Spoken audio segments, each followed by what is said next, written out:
ये जो आप टॉप व्यू देखेंगे तो आप टॉप व्यू में आपको क्या समझ में आ रहा है। इस टॉप व्यू में आपको दिखा रहे हैं ये कैप्सोमियर, जो आपको पंखुड़ियाँ दिख रही हैं ये उसके कैप्सोमियर हैं। कैप्सोमियर भी प्रोटीन अमीनो एसिड से बना है। ये कैप्सोमियर मिल के आपका कैप्सिड बनाएंगे। जो पूरी कवरिंग कहलाती है वो कैप्सिड कहलाती है। और ये अंदर आपको ब्लैक रिंग दिख रही है, ये आपका आरएनए है। आरएनए आपका रिंग बना दिया है, ठीक है।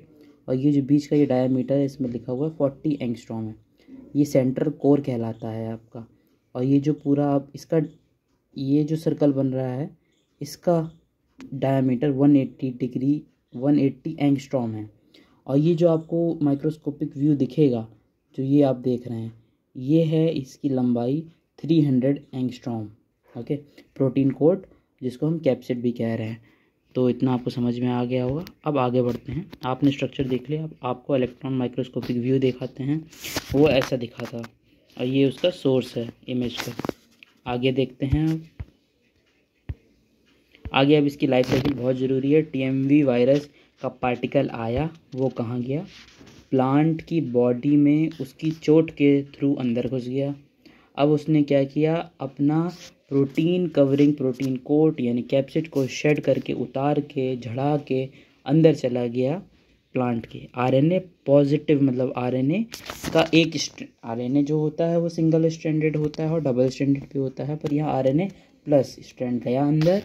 और सिंथेसिस ऑफ वायरस सिंथेसिस हुआ कैसे, रिप्लिकेज, वायरस रिप्लिकेज की मदद से, है ना। वायरस रिप्लिकेट हुआ किसके साथ मिलके, राइबोसोम के साथ मिलके वायरस रिप्लिकेट हुआ। अब उसने बनाया आरएनए का कॉम्प्लीमेंट्री स्ट्रैंड यानी आरएनए माइनस। तो अगर आरएनए है आपका 5' to 3' तो उसका कॉम्प्लीमेंट्री हुआ 3' to 5', ये आपका बन गया। अब उसके बाद फॉर्मेशन हुआ प्लस स्ट्रैंड, मैंने बताया बन गया। अब वो प्लस स्ट्रैंड माइनस स्ट्रैंड के साथ इंटरेक्ट करके डीएनए बना, replication of DNA.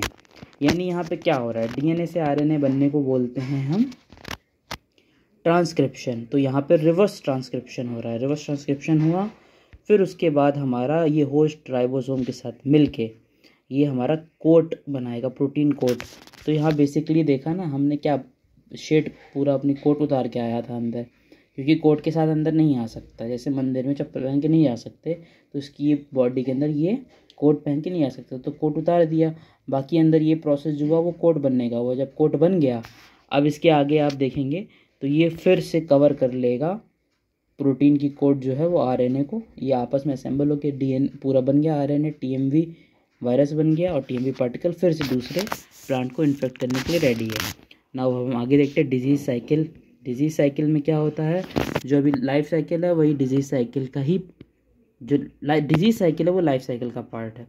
Primary infection हुआ। प्राइमरी इन्फेक्शन कैसे होता है दोस्तों, प्राइमरी इन्फेक्शन यानी सबसे पहले जो हुआ, जो ट्रांसप्लांट है वो वर्कर के द्वारा हैंडल, मतलब उसका ध्यान रख रहे हैं, तो those hands are contaminated by virus, वो वायरस से कंटामिनेट गंदे हो सकते हैं। और वो होस्ट सेल, मतलब हाथ में मिट्टी इट्टी लगी थी, उसमें मान लो टीएमवी था, और वो टीएमवी जब पौधे को छू रहे थे उसमें हल्की सी चोट थी, नहीं पता चला। और क्योंकि उसमें ब्लीडिंग तो हो नहीं रही, रेड कलर का खून नहीं दिख रहा, तो वहाँ से हल्का सा अंदर चला गया और वो इसी प्रोसेस थ्रू रिप्लिकेट हुआ और वो स्प्रेड आउट हो जाता है और प्लांट में और डिजीज़ कॉज करता है। फिर सेकेंडरी इन्फेक्शन क्या होता है, ये सेकेंडरी इन्फेक्शन है मतलब ट्रांसमिशन। ये after transmission, it occurs after transmission, जब ट्रांसमिट हो गया है उसके बाद सेकेंडरी इन्फेक्शन हुआ। During the suckering of tobacco and other cultural practice, जब हम टोबैको को या तो हम साफ़ कर रहे हैं या हम उसका ख्याल रख रहे हैं या पानी छिड़क रहे हैं, तो ये कुछ अदर कल्चरल प्रैक्टिसेस होती हैं गाँव में, उस दौरान ये सेकेंडरी इन्फेक्शन होता है। It continue through out the season resulting in the severe infection. तो यहाँ पर डबल इन्फेक्शन, प्राइमरी इन्फेक्शन तो हुआ ही, लेकिन ट्रांसमिशन होने के बाद यहाँ पे सेकेंडरी इन्फेक्शन भी हो गया। ये डिजीज़ साइकिल होती है।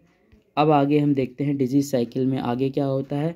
जो वायरस है, virus is a SAP, the virus is SAP transmissible and enters through wound. ये जो है वायरस वो चोट के थ्रू एंटर करता है और ट्रांसमिट होता है उसके सैप में। ओके, नो इंसेक्ट वेक्टर, यहाँ पे कोई वेक्टर की ज़रूरत नहीं है जो वायरस को ट्रांसमिट कराए। Easily transmitted in field by mechanical means by wind water. Now we see various cultural operation जो होते हैं जैसे topping, clipping shoots spread the virus from disease to healthy plant. मान लो डिजीज़ प्लांट को हाथ लगाया, कुछ उनका कल्चरल था, भैया पैर छूने थे उसके और पूजा करनी थी, तो उसी गलती की वजह से यहाँ पे वो गलती है। क्यों गलती है? क्योंकि हम ऐसे आइडेंटिफाई नहीं कर पाए, अभी उसमें सिम्टम्स नहीं आए थे या इलिटरेसी की वजह से उनको पता नहीं था, तो वहाँ का वायरस वहाँ पे जाएगा इस कल्चरल ऑपरेशंस के थ्रू, या कल्चरल ऑपरेशन नहीं है तो हम सेकेंडरी इन्फेक्शन किसी भी ज़रिए से हेल्दी प्लांट से इन्फेक्टेड प्लांट से हेल्दी प्लांट में करवा सकते हैं और ये हो जाता है। सूटेबल कंडीशंस क्या है? टीएमवी सूटेबल कंडीशंस मतलब किस कंडीशन में टीएमवी इन्फेक्ट करता है। ये हीट स्टेबल है, मतलब कितनी गर्मी हो धूप उसको कोई मतलब नहीं, वो इन्फेक्शन देगा तो देगा ही। इफ़ेक्टिवनेस उसकी बहुत ज़्यादा है, इनफेक्टिव रहता है यानी वो चाहे जितना वो हो उसको कोई फ़र्क नहीं पड़ता धूप से, गर्माहट से। और mosaic infected plant debris even at the temperature 120 degree Celsius से भी अगर ज़्यादा हो जाए 30 मिनट के लिए, तब भी ये कम्प्लीटली इनएक्टिवेट रहेगा during the process of tobacco products. यानी कहने का मतलब क्या है, जब टोबैको प्रोडक्ट्स रहते हैं तो उसमें भी आ सकता है ये भाई। कोई ऐसी टोबैको के पत्तियों से हमने बीड़ी बनाई या हमने सिगरेट के अंदर भरा या तंबाकू है, उसमें नहीं पता चल रहा है। 120 डिग्री सेल्सियस से भी ज़्यादा अगर 30 मिनट हो गया तब भी वो इनएक्टिवेटेड ही रहेंगे। डिजीज़ का मैनेजमेंट क्या है? डिजीज़ का मैनेजमेंट हम कोई केमिकल से क्योर नहीं कर सकते हैं, बस सफाई रखें। Prevention is better than cure. Sanitation मतलब सफाई रखें। और रेजिस्टेंट वेराइटी जैसी कि CC37 और NC297 और Jaya Shri MR, Godavari by CTRI, Rajahmundry, ये हैं आपके कुछ ऐसी वेराइटीज़ जिनमें डिजीज़ नहीं लगती है। ओके, आगे देखिए USA में हमने इस प्लांट में स्प्रे करा मिल्क को ट्रांसप्लांट से पहले, और otherwise dipping the hands in the milk during transplanting and handling. तो हम मैनेज कर सकते हैं। टोबैको मोज़ेक अगर हो गया है या बचाना है तो हम जब प्लांट को टच कर रहे हैं तो पहले गंदे प्लांट को छू लिया, फिर दूसरे प्लांट को, तो हर दूसरे प्लांट को छूने से पहले हम हाथ अपने मिल्क में डिप करेंगे। ये एक्सपेरिमेंटली करके देखा गया।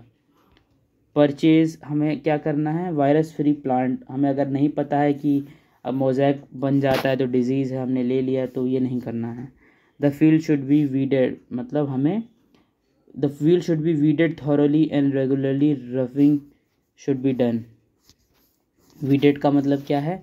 हमें वहाँ पे वीड्स नहीं होने चाहिए, वीडीसाइड्स, या हमें हाथ से वीड हटा दें और रेगुलरली वहाँ पे हम गोड़ाई करें, ओके, प्लॉइंग करें खुरपी से। Then genetic engineering also possible in which N gene is responsible for resistance to TMV। यानी बहुत इंपॉर्टेंट पॉइंट है ये बायोटेक्नोलॉजी पॉइंट ऑफ व्यू से। अगर हम किसी प्लांट को TMV वायरस से रेजिस्टेंट बनाना चाह रहे हैं तो वो स्पीसीज़ बहुत महंगी बिकेगी। क्यों? क्योंकि हमने वो ऐसा वो बना दिया टोबैको प्लांट कि उसमें TMV लगेगा ही नहीं, कोई चांस ही नहीं है। क्यों? क्योंकि हमने जब वो प्लांट बन रहा था उससे पहले ही हमने उसकी जेनेटिक इंजीनियरिंग करी, उसमें जो N जीन होता है वो हमने इन्वॉल्व करा दिया, क्योंकि N जीन ही है जो टोबैको मोज़ेक वायरस से उस प्लांट को रेजिस्टेंस रखेगा, यानी उसको उससे बचा के रखेगा, उसको उससे बीमारी नहीं होगी। N जीन जो होता है वो निकोटियाना टैबेकम एंड निकोटियाना ग्लूटिनोसा से ट्रांसफ़र करा जाता है N gene. Okay, disease management में आगे देखते हैं हम N जीन करता क्या है आखिर। N जीन जो है वो टोबैको मोज़ेक वायरस से इंटरेक्ट करता है और इंटरेक्ट करने के बाद वो एक हाइपर सेंसिटिव रिएक्शन करवाता है, जिसकी वजह से प्लांट को खुद की सेल्स को मारना पड़ता है जहाँ से वायरस घुसा था। तो जहाँ से वायरस घुसा, जहाँ पे वायरस है उस सेल्स को ही मार देगा, यानी प्रोग्राम सेल डेथ हो जाएगी, एपोप्टोसिस हो जाएगी। तो उसके अंदर जो आपका टीएमवी वायरस है वो भी मर जाएगा।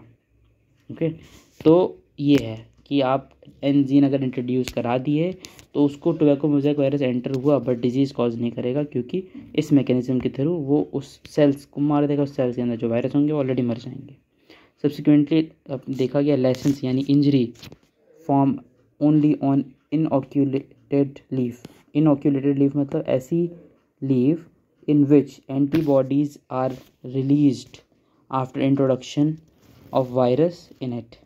Okay, restricting the movement of virus to other parts and the other plants. तो ये भी बहुत इम्पॉर्टेंट बात यहाँ बताई गई कि जो अगर चोट है वहाँ पे इनऑक्यूलेटेड एरिया में ही इंजरी होती है। इनऑक्यूलेटेड एरिया में ही इंजरी होने का क्या मतलब है, वहाँ पे इनऑक्यूलेटेड एरिया वो कहलाता है जहाँ पे एंटीबॉडीज़ रिलीज हुई है। हाँ भाई, इम्यूनिटी वर्क करती है कि वायरस अंदर आता है तो उसके रिस्पॉन्स में हम लोग की बॉडी इम्यूनिटी छोड़ती है। ऐसे ही प्लांट की बॉडी एंटीबॉडीज़ छोड़ती है ताकि वो एंटीबॉडीज़ उस एंटीजन यानी वायरस से इंटरेक्ट करके उसको मार भगाए या उसको डैमेज कर दे। तो वो रेस्ट्रिक्ट करते हैं वायरस का मूवमेंट एंटीबॉडीज़ की, भैया आगे नहीं जाने देंगे तुम्हें, आगे दूसरे पार्ट्स को हम इन्फेक्ट नहीं करने देंगे। अब हमारी ये जो वीडियो रही इसके रेफरेंसेस हैं, यू कैन सी।